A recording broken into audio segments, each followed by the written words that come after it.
So, good evening.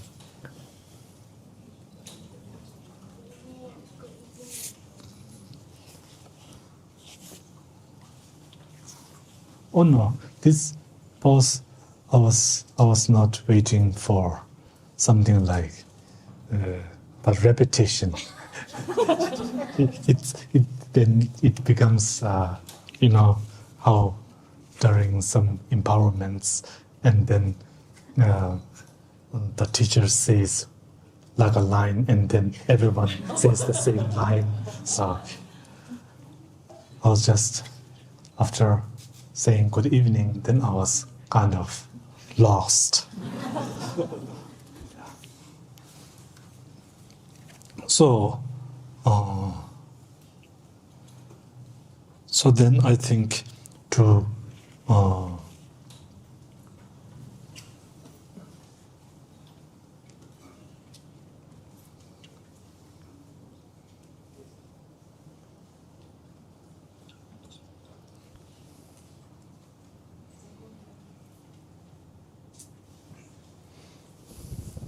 maybe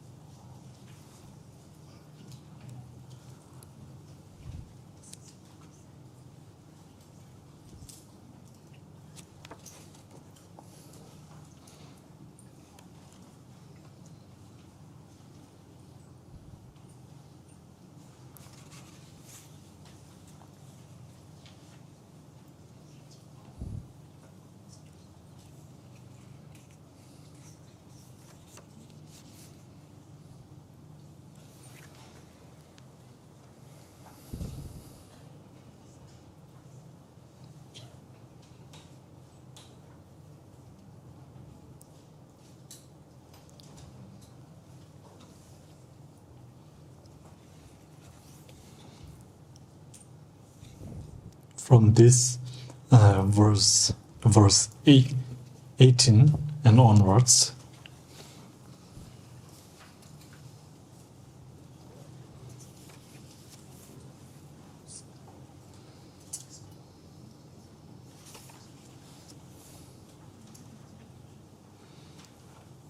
having developed the aspiration for enlightenment,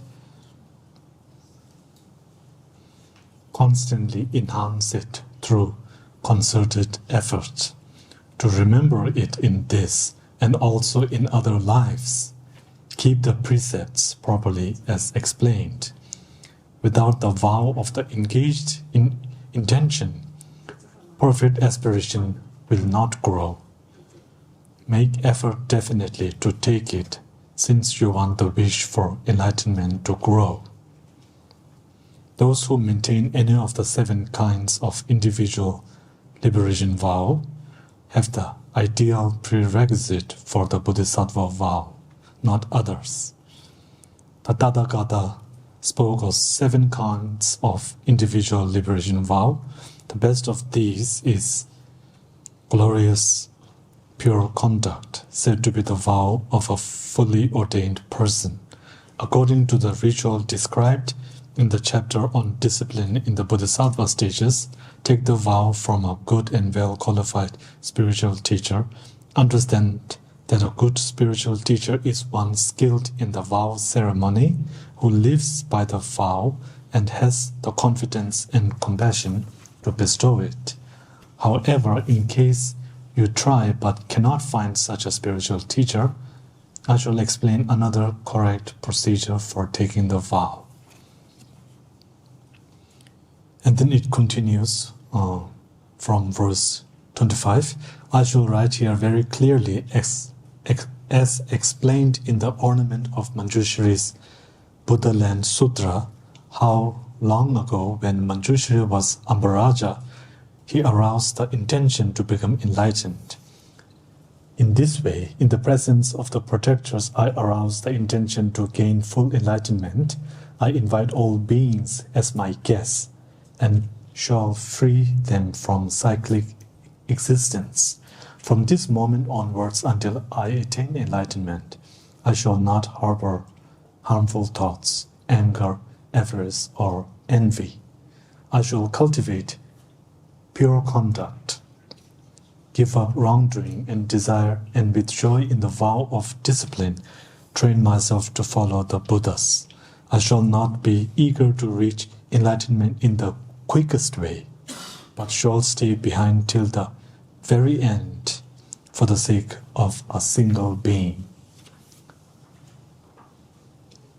I shall purify limitless, inconceivable lands and remain in the 10 directions for all those who call my name.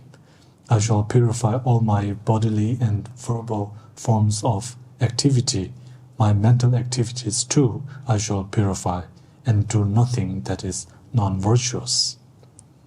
When those observing the vow of the active altruistic intention have trained well in the 3 forms of discipline, their respect for these 3 forms of discipline grows, which causes purity of body, speech, and mind. Therefore, through effort in the vow made by the Bodhisattvas for pure, full enlightenment, the collections for complete enlightenment will be thoroughly accomplished. All Buddhas say the cause for the completion of the collections, whose nature is merit and exalted wisdom, is the development of higher perception.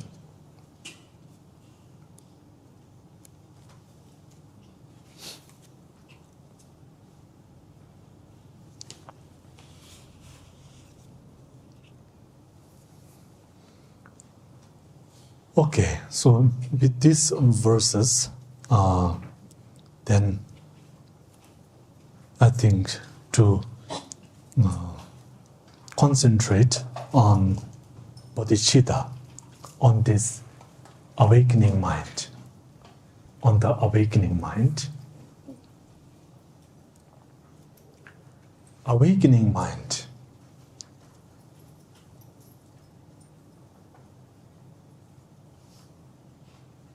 Awakening mind, then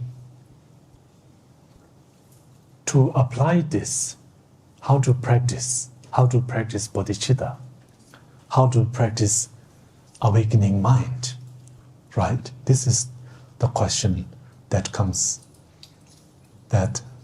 to mind.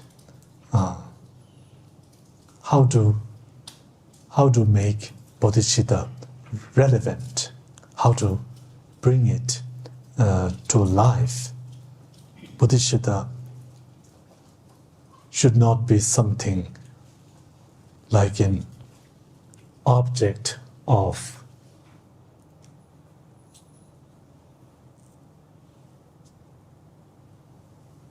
it shouldn't be something like of an object, something far away, and it's something that we just hear about and then say, oh, this is very good. May I one day also attain that, and to simply leave it at that. Of course, this is we can do more than that, right? We always have that option. We always have this option of making and practicing bodhicitta. So, bodhicitta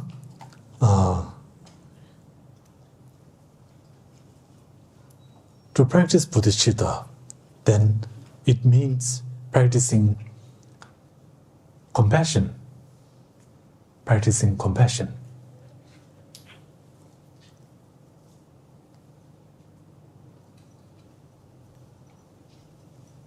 Practicing compassion is practicing nirvana. Practicing nirvana is practicing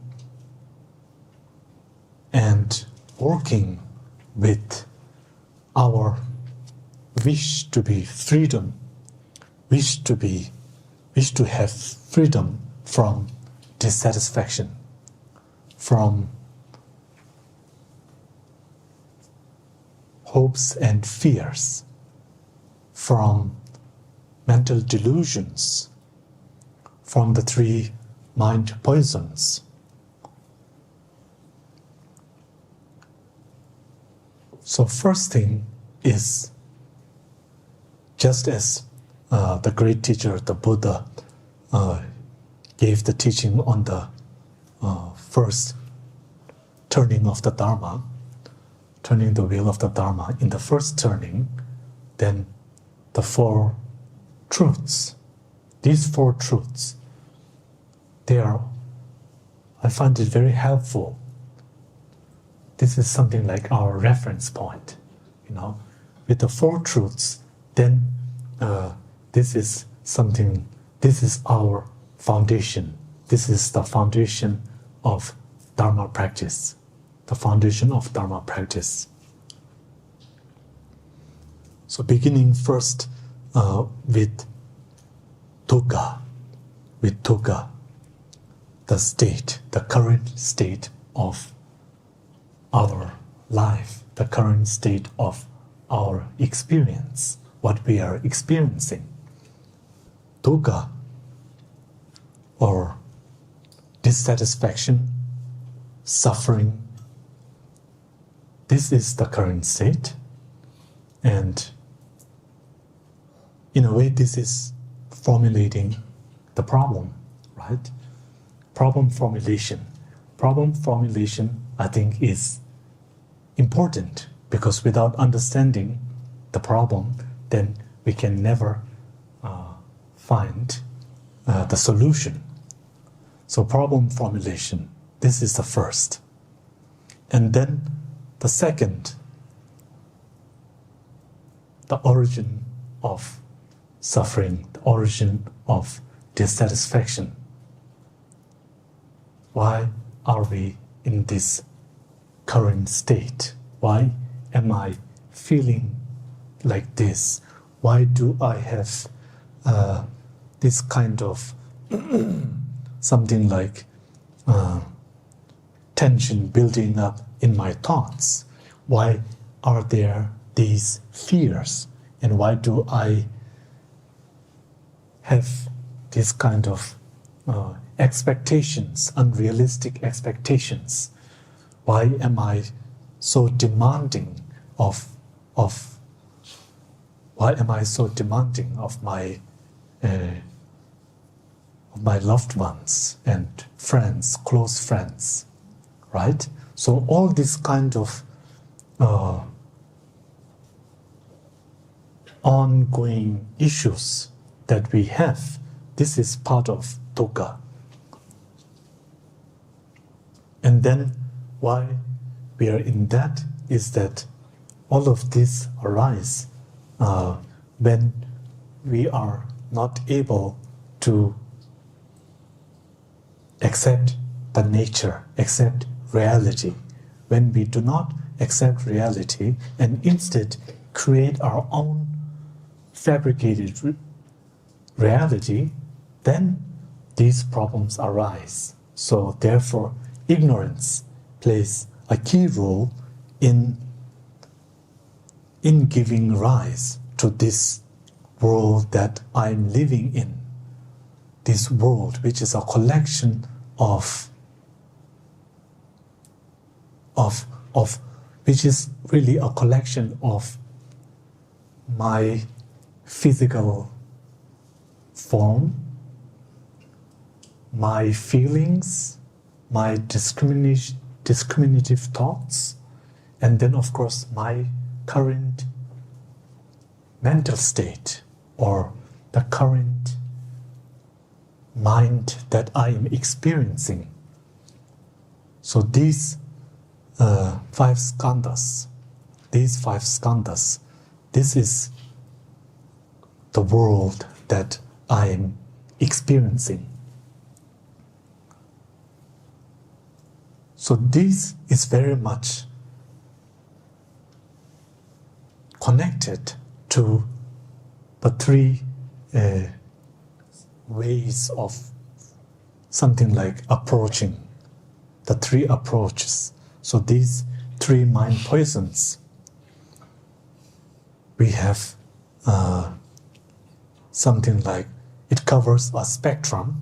So on the one hand, there is the pleasant, and then on the other side we have the unpleasant, and then in the middle we have the neutral, right? Neutral. So ignorance by itself gives rise to ignorance. It just continues with ignorance. And so this is the central. And ignorance, fabrication, with this fabricated view of reality, then when we come into contact with pleasant image, then this gives rise to attachment. And when it comes into contact with images of unpleasantness, then this gives rise to aversion, anger. So these three modes of viewing, of approaching, modes of operation is what is causing and what has caused our current mental state. They are very much connected. So then, to not fall in that mode of viewing, of approaching. And it is possible not being in that state. It is possible to become free from these views, from this ignorance. Why? Because ignorance, how it is perceiving reality, does not accord with reality. Right? And because it's erroneous in its perception of reality, therefore it can be overcome. And this is therefore then the cessation, nirodha, is possible. And what leads to that is, of course, the path, the marga, the path. And the eightfold noble path, which can then be condensed into the three trainings, So these three trainings, first is ethical conduct, and then the second is something like concentration, shamatha, and then the third is insight, wisdom, vipassana.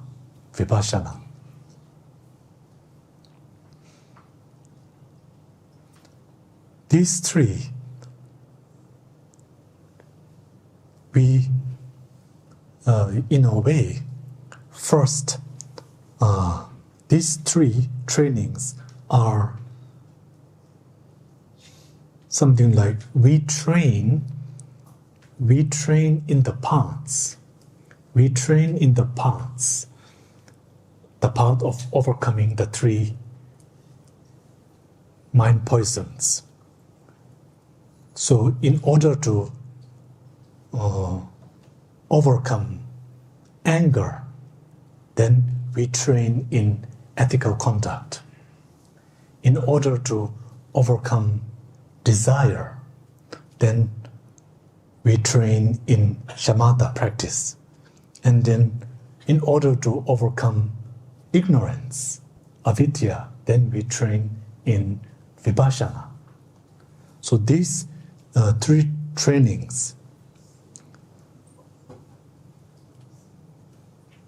are in relation to overcoming the three mind poisons.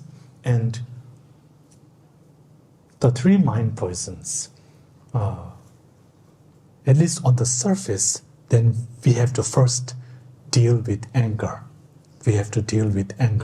So So then naturally, then practicing non-harm, practicing compassion, practicing kindness, practicing loving kindness. This is the first. And also being committed in this practice, then this is that then entails taking the vows, taking the what we call the pratimoksha vows, right? The pratimoksha vows. And His Holiness, as you know, always has mentioned many times that, for example, in overcoming ignorance, of course, vipassana practice. For vipassana practice, then that one first needs to generate shamatha. And for shamatha, then two practices,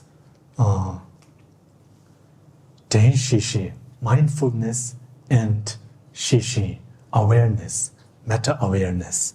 These two aspects are central to developing shamatha.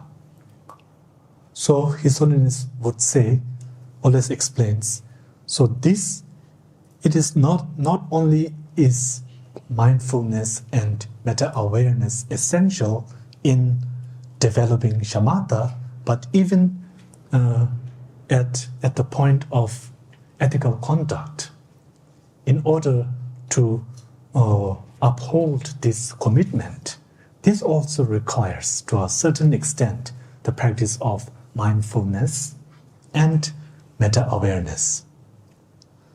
So this, His Holiness' explanation, then it really helps. To understand, and also it makes it somehow. Then it helps. This understanding helps bridging the ethical conduct to the two-letter trainings, So, ethical conduct. What is ethical conduct? Right? Ethical conduct is essentially conducting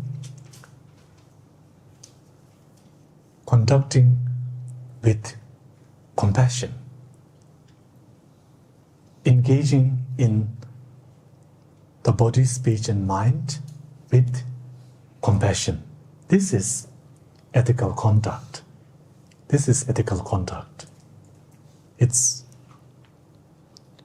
We don't need to add so many words to that, but practicing compassion. Yeah? Practicing compassion. Engaging in compassion. Engaging in compassion is ethical conduct. So, when we are engaging in our interpersonal relations, especially to those who are near to us, then to always try to engage with compassion, without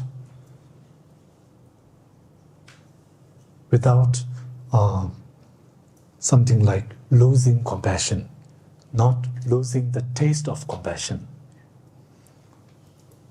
So this, and what is helpful in that is very much the mindfulness, right? Being mindful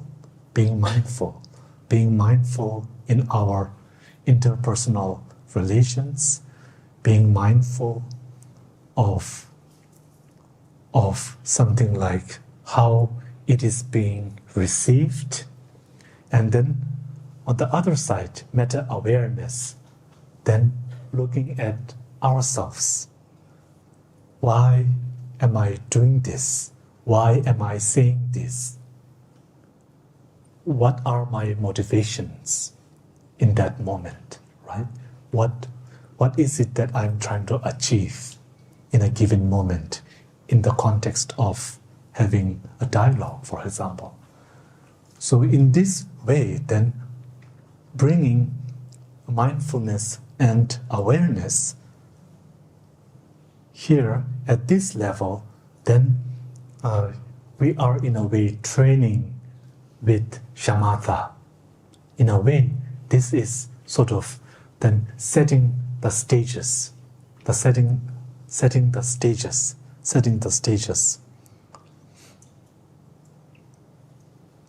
And I find this to be something like bringing shamatha practice, bringing vipassana practice at a level that actually becomes relevant, at least bringing it to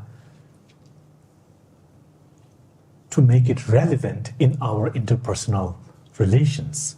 It is not to be meant simply on the meditation cushion. It is not something simply there. Of course, we can also practice on the cushion, but then when we are not on the cushion, right? Because I think most of our lives we spent not on it, rather than on the cushion. So during the in-between sessions, so-called in-between sessions, then we engage so much.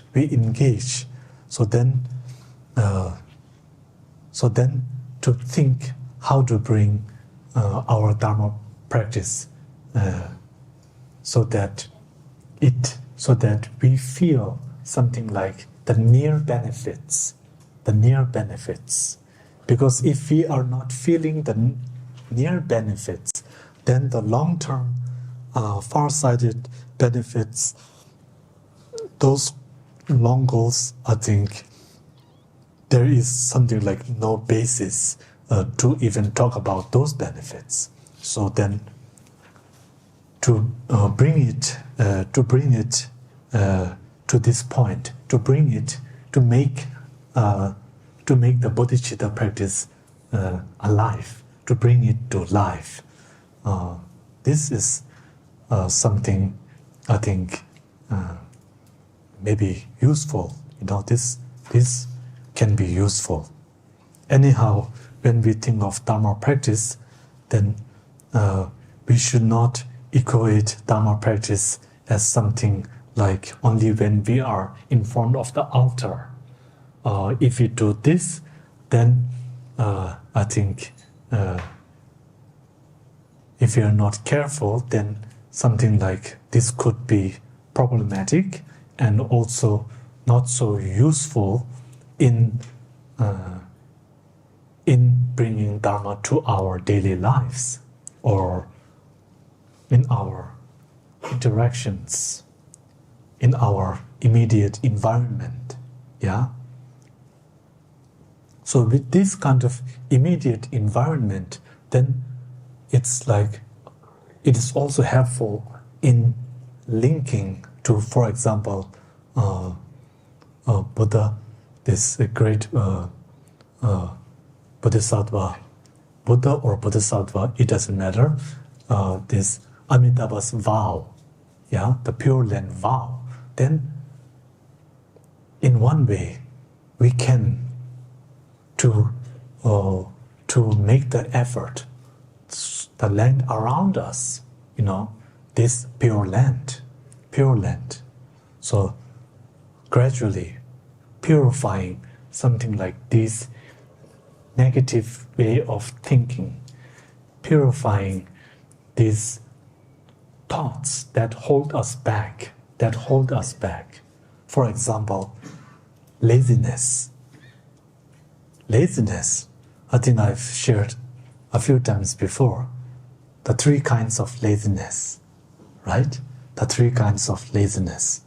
So one laziness is being very much engaged in something like unnecessary activities or unhelpful activities, right? Being very much engaged with that. So this would be something like, maybe, let's say, idle chatter. Being so engaged with that, then I think is sometimes it can be energy draining, yeah, or through that, then we may sort of through that, then one may feel kind of like lost, like not going anywhere, right? So idle chatter, and then idle chatter is like the speech form, and then the real idle chatter is in the mental form, right? It's this being distracted in all these unnecessary things. And as we talked, I think on the first day about social media, then this, of course, I think even applying mindfulness when we engage in social media, right? Engaging mindfulness. So I think these days on the app they have one can set reminders that tells you, oh, now you have clocked in so amount of hours. Yeah, sometimes even like double digits these hours can be. So like that. So these are something like external reminders we can set up.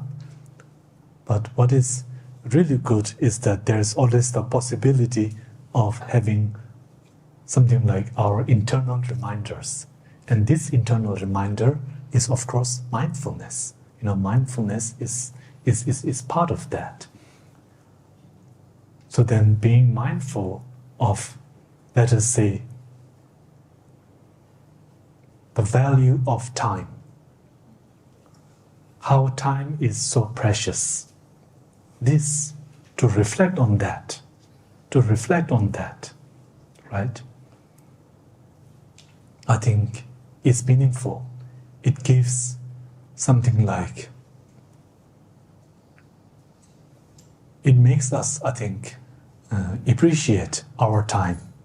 It makes us appreciate how much time we have, right? And how we can put our time into good use, into how we can make our time productive, how we can make it more beneficial, not only for others but also for ourselves, not only for ourselves but also for others. So time, this is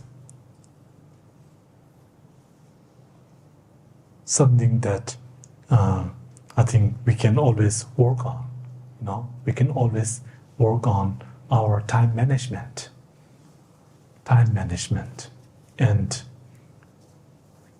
of course, I think bringing efficiency, right? Bringing efficiency in our practice. It doesn't matter how many hours we devote, even if it is only for a few minutes. But these few minutes to engage in our dharma practice, even if it is only for just 5 minutes or 10 minutes, but in these 5-10 minutes, if we are utilizing our whole mind power, in dharma, then I think this can be so powerful, that this can be so effective, right? So then, so to reflect on the preciousness of our time and managing time and practicing dharma, it's not about something like whoever can devote the most hours to reciting mantras or reciting or going through the sadhana. That is not the point. Yeah, that is not the point. It does not have to be in that way. Of course, this is not to say that doing that is also not right. I don't mean to say that at all, right? Because I feel that the way we approach dharma practice, we all have our individual ways. We all have our individual ways. And that's okay. That's okay. Whatever practice we engage in relation to dharma, if you feel that by this practice you feel that it brings you closer to dharma, that it brings bodhicitta,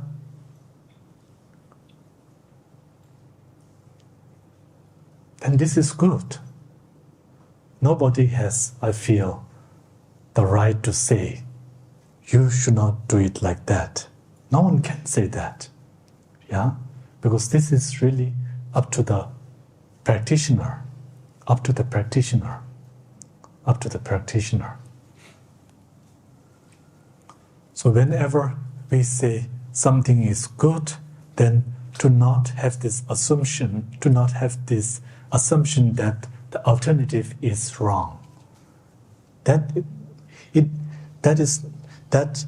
doesn't equate. It doesn't equate like that. His Holiness, I think one time, I think he was in one of these Mind and Life dialogues, and there was one presenter who was showing something like some findings from a research, and then the presenter seemed quite sure of that, and was very much sort of pushing towards this direction. And so then His Holiness said at one point, "Oh, in some of the text it says it would be like saying to take one piece of grain and then say all grains are like this." Yeah. So then, of course, to not fall into this way of thinking that everything has to be like this or everything has to be like that, and if it is not like this, then this is negative. So it's not so important. That's not the point. That is not the point. The point is to, of course, practice dharma. To practice dharma is to practice compassion, and bodhicitta is a way of doing that. So then, how do I practice bodhicitta? Like this. And one way, of course, something like to engage in it. Actually, when we say meditation, right? Meditation, it means to habituate yourself with. That is the point of meditation. So to always habituate yourself with bodhicitta, with the practice of compassion. Even when we are facing something like challenging times or in a difficult period, then if we think of bodhicitta, then immediately we are not thinking we are not so focused on the suffering of one sentient being. And when we are no more the focal point of, we are no more the focal point. And when you are no more the focal point, then all these fears, etc., they disappear. Now, does that mean that practicing bodhicitta is nihilistic? Of course not, right? So this fearing going away, if this leads to the continual practice of bodhicitta, then this is good. If this the fears and the hopes disappearing away, if this leads to something like a state of indifference, then this is probably not conducive to bodhicitta. So it is up to the practitioner how to move through these something like mazes, right? Through this maze.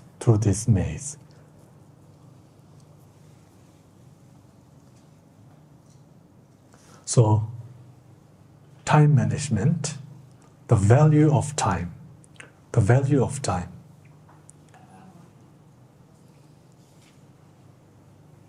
And something like, if I may say, for bodhicitta practice, for many of these practice, I was sharing before in California.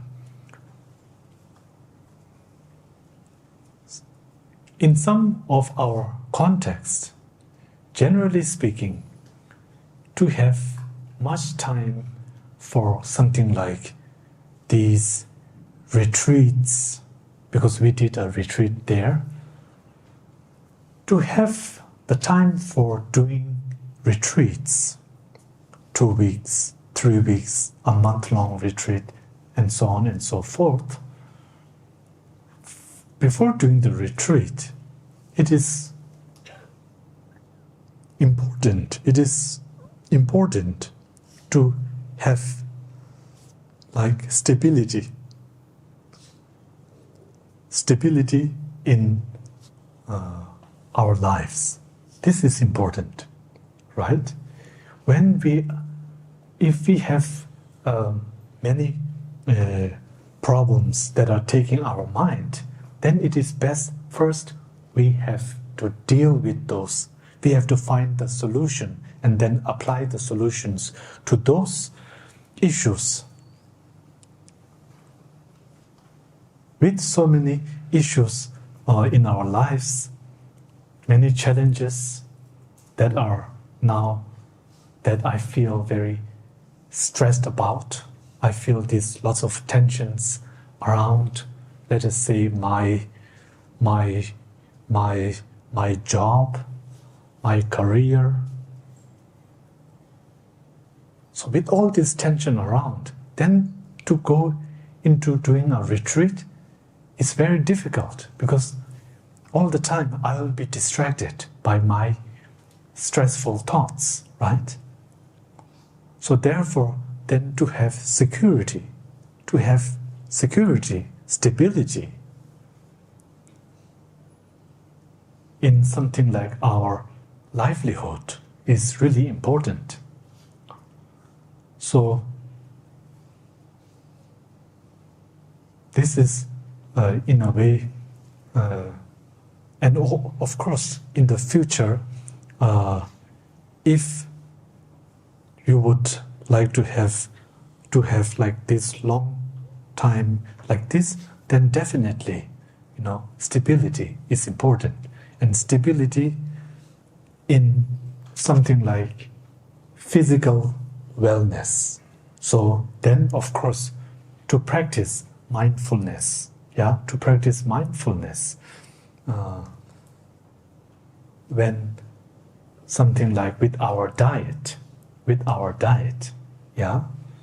and our something like the physical exercise, taking care of our physical form, this body that is so precious. So taking care of that, I think requires the practice of mindfulness. And then when it comes to consuming, then of course sometimes these afflictions arise, and then, I would like to have this, I would like to drink this, or I would like to eat this comes. This thought arises. So then, of course, being aware that this affliction is now becoming manifest. So then to take care of our physical body, being mindful, and being mindful here is really listening to the body. This I've learned from many friends now, something to listening to the body, because the body sends many signals, and many times I think our thoughts, they sort of like we bypass the signals that our body is sending. So then listening to our body, this is helpful. So being mindful of our physical form, and then of course in terms of livelihood, stability. So in the future, if we really want to have the time for this kind of long retreats, in this something like retreats, or in a way, then another way of going on a retreat of, let us say, is to practice for as long as possible. This is one way. So in order to practice bodhicitta for long as possible, that would also require stability in terms of our physical body, in terms of our livelihood. So because of that, then to take measures,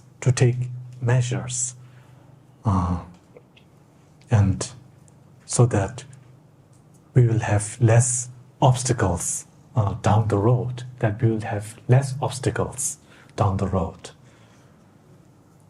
So this is why I think, especially for our young people, to really something like study hard. This is so important to study hard, and to also something like to study, and then also to know how this is such a precious opportunity due to the kindness of our parents,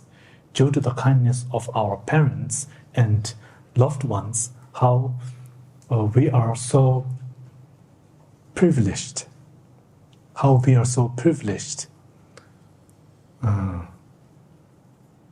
especially the young people. So then to really make this time useful, and to make it something like productive, conducive for future dharma practice, for dharma practice. In other words, to not waste time. Yeah? In other words, to not waste time. To simply not waste time.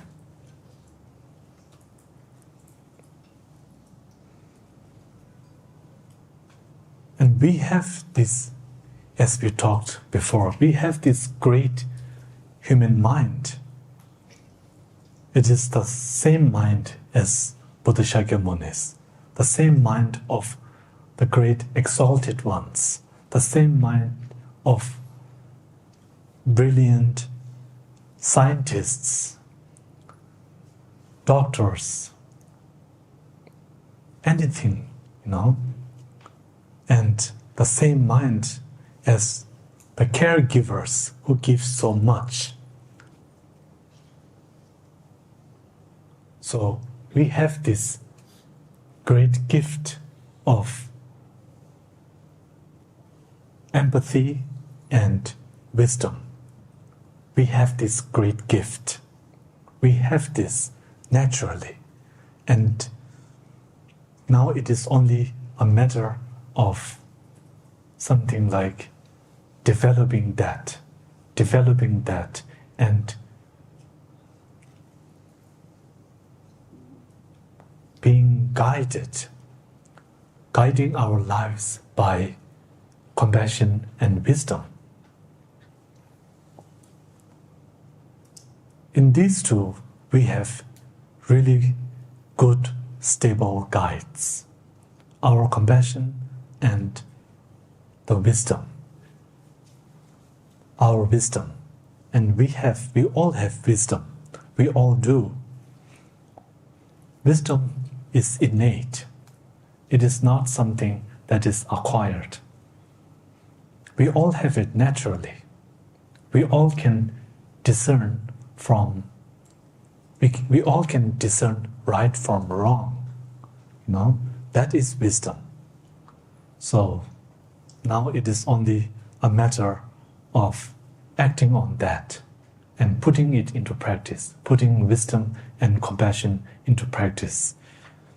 So this, of course, young people, of course, not only young people in the sense of like going in the school or college level, but young people in the sense of us beginners. In a way, we are all young people in this context because we are very much, I think, beginners. If I may be so bold to even state that, to speak on behalf of everyone here, and to say we are all beginners. So we are all young. We are all young, and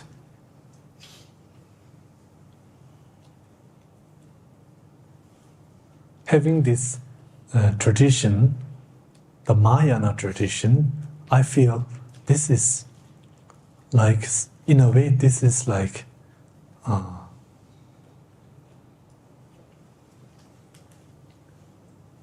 placement. The placement is already so good. No?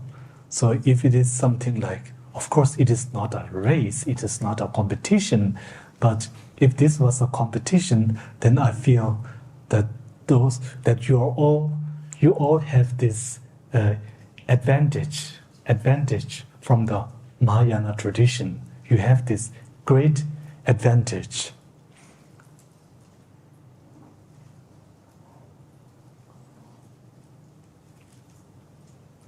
His Holiness would always say, on bodhicitta, then no one can say that is not proper. No one can find fault in bodhicitta. When it comes to views, when it comes to views, then okay, different schools of thought would say, excuse me, I don't think that is the case, right? I think the reality exists in this way, so there might be some room for discussion. But when it comes to bodhicitta, then it is faultless in that way. It is faultless. No one can disagree to bodhicitta, to being compassionate. So then, as much as something like, one way is something like, oh, now I would like to make use of this opportunity of my life, this great opportunity to practice the Dharma as best as I can, as best as I could. If I don't give my all, then it would be a disservice to the great teachers. It would be a great disservice to the Buddhas and the Bodhisattvas. We can also think from this angle.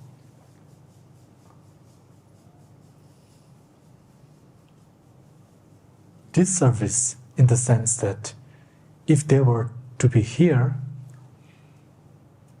like our kind parents, they would be saddened by how much time I'm wasting, by how I'm not making good effort, by how I am being lazy and just sort of enjoying just this moment without any kind of view, without any kind of rational thought. Something like irrational activities, irrational thinking. With all of this, imagine how sad they must be when they see what I'm doing, when they see how I'm wasting this great opportunity. So this could be one way, right? This could be a way.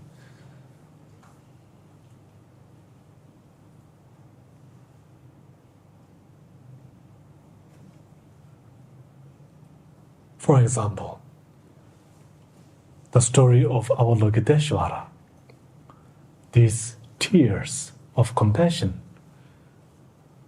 I don't think it is simply seeing how there are still more sentient beings. It wasn't simply that. I think it was more with how these sentient beings, how we sentient beings are wasting our time. And despite having this innate potential, we just aren't able to flip our views. We just aren't able to change our perspective. We are so stuck in our viewpoint, in our view. We are so attached to it. We are so clinging into this reality where we think we are the arbiter, that we are the protagonists, So this view, the protagonist view, I think, if we are not careful, then this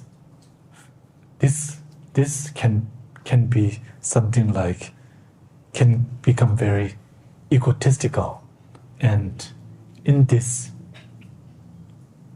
egoistic thought, then we lose our grip. We lose our grip, our hold onto the goals, our goals, which is to be free of dissatisfaction. So this dissatisfaction need not be applied into this overarching theme of the three mind poisons and nirvana and then samsara, not even on that context, but to sort of scale it down. Then we can always look back at the time when we have made an error. We can recall a moment, a day when we thought, oh, if I had spent that day doing this other thing, then the outcome would be so different, right? So we can always learn from something like our past experiences, to always learn from the past experiences. This is again something that we can start to integrate, learning from our past experiences. Learning from our past experiences. Experiences here then also includes something like our clinging. Our clinging is very much part of this experience. The holding on to things, holding on to my views, holding on to my viewpoint, holding on to a way of talking, holding on to a certain lifestyle, holding on to some habit, right? Holding on to this pattern. This pattern is somehow repeating on a daily basis. A set of this pattern, of course, comprises a set of actions. And these actions are, when I look back in time, they are not terribly productive or conducive to my life or in my interpersonal relations. So then going back there and then taking the time to reflect on that, and then what was the outcome and what went into producing that outcome, right? So this is something like to go back in the past. This is a gift that we naturally have, that we can remember the past. We can remember the past. So then, of course, with this great gift, then to make this connection to our present moment and by extension to our future. If we repeat this set pattern, then the set outcome would probably materialize, right? And if we continue like that, it will also continue in the same way. So then, to adopt changes, to adopt the changes in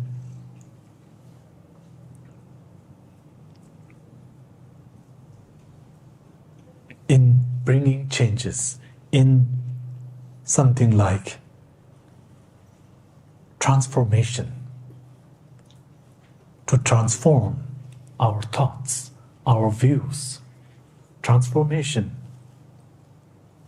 then it helps in that. It helps in that. As soon as we are able to connect those dots as we are able to connect those dots, right?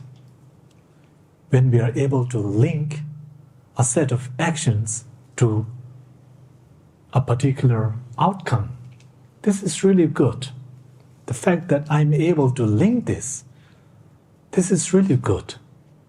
Now, if I again go back and repeat this pattern, then it means that I would also have the same outcome.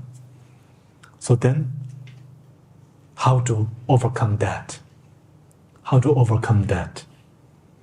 So then, what are the changes that need to be put into place, that I have to adopt, that I'm willing to adopt?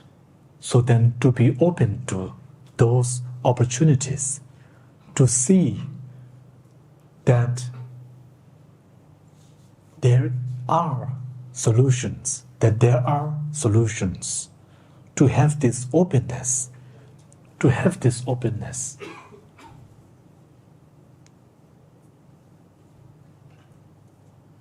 In a way, shunyata is openness. Shunyata is space. And with space, then things can arise. Without space, there is no possibility. So, to be open.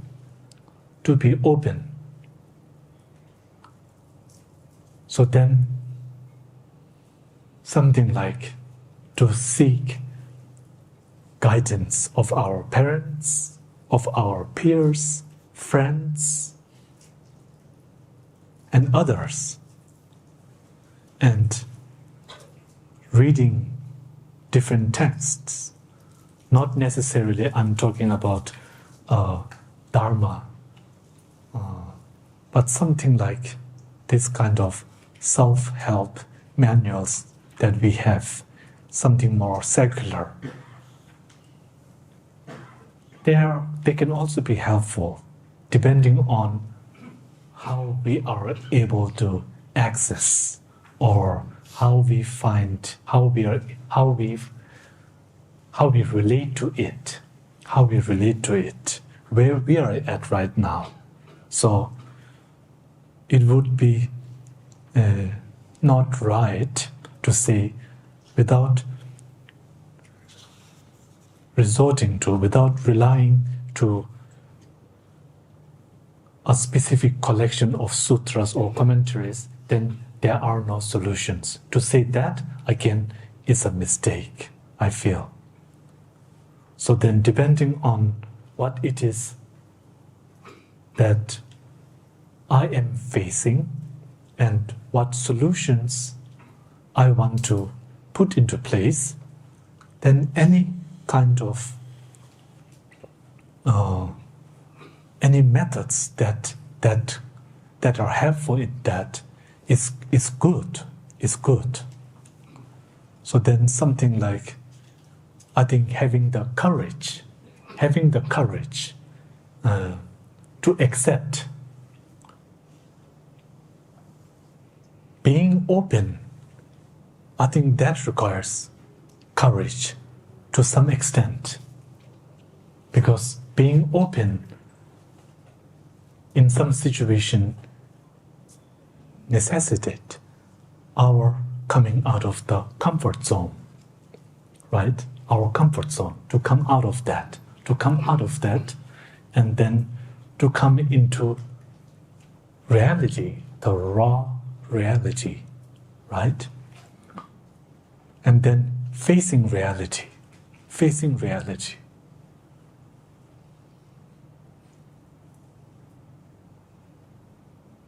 So, in this way, then to make some changes, to bring some changes, adopt these changes that are the solutions, to something that is holding us back. Holding us back. Holding our compassion or holding our wisdom. And when I say wisdom, I don't mean strictly in terms of shunyata, but even conventional wisdom. If it is something that is related to, let us say, our studies or a specific course or a set of views that would help in our current career, in our working place, anything like that, that is wisdom. So to be open to that, of course, being open to that, I think requires the courage to step out of our comfort zone. And being out of our comfort zone into something like an unknown place, something that, because always being in our comfort zone, of course it's good to have a comfort zone, but always sort of, if, for example, if there is a thing that needs to be changed, if there is an issue that needs to be handled, then simply going back into our comfort zone is not going to be a solution. It's not going to help, not the least. So then, in this way, then be solution-oriented, right? To find the solution, to tackle, and to work with an aspect, I think. And this aspect is what is holding us back. What is holding us back. And that is what laziness is. Laziness is what is holding us back.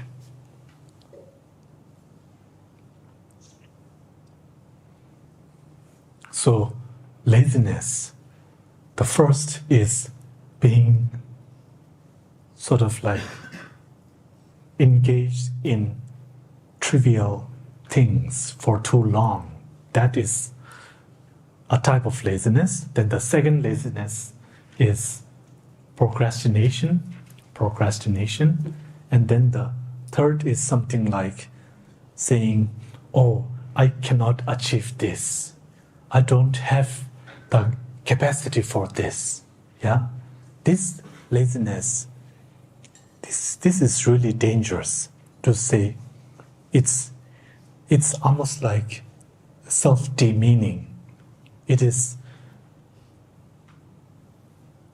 something like diminishing one's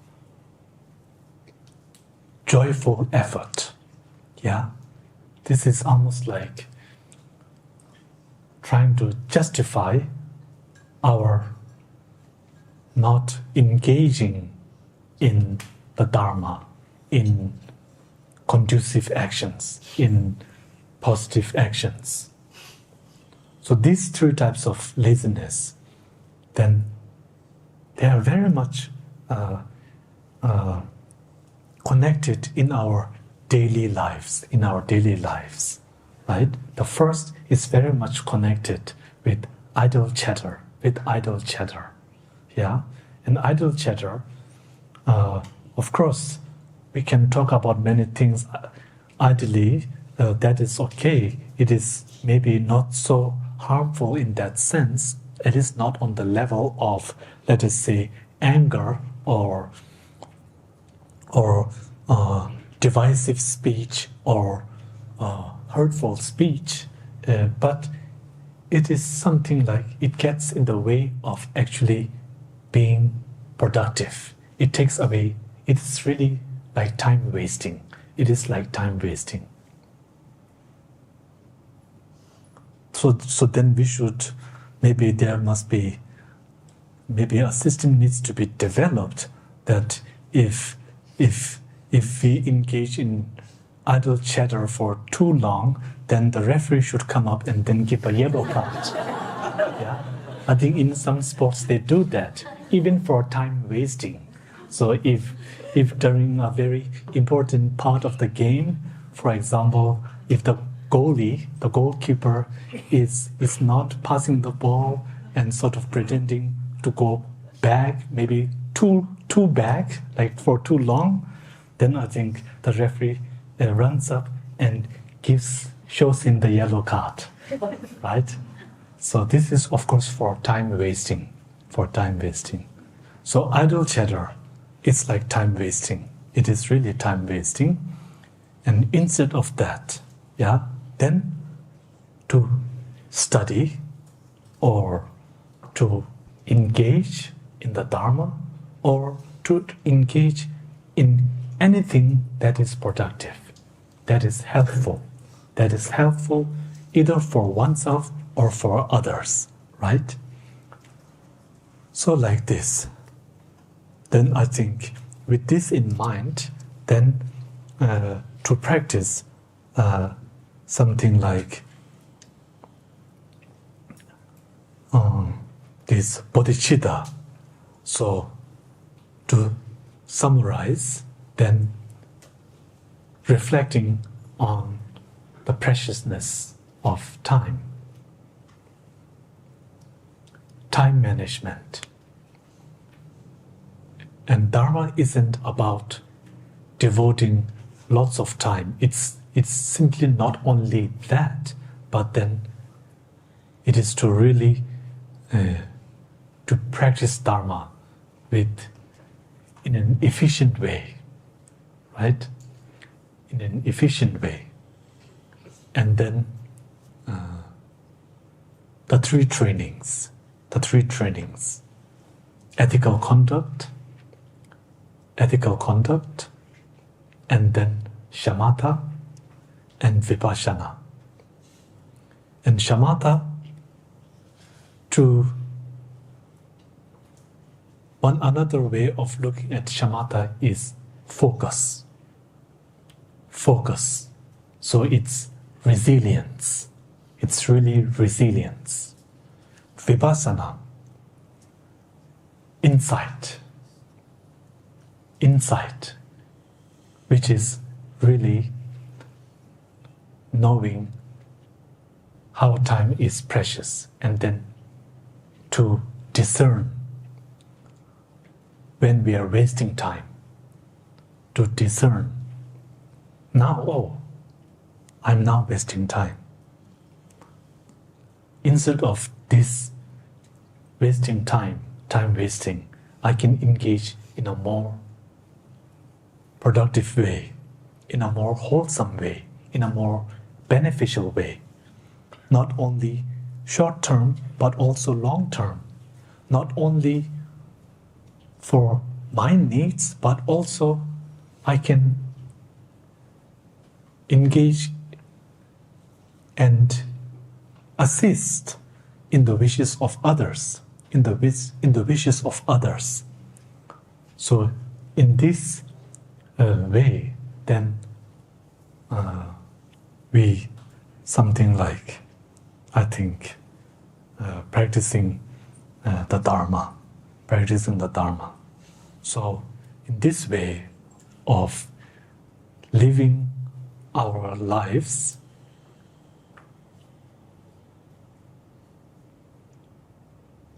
in an ethical way, of course, which is by not losing our compassion for those near us. That is one. And then being resilient in the path, in applying the method, and then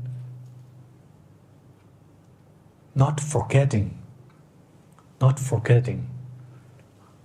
how we can always go into time wasting. So not forgetting that, So like this, then I think to summarize like this, then thank you all, thank you. Yeah, so then, yeah,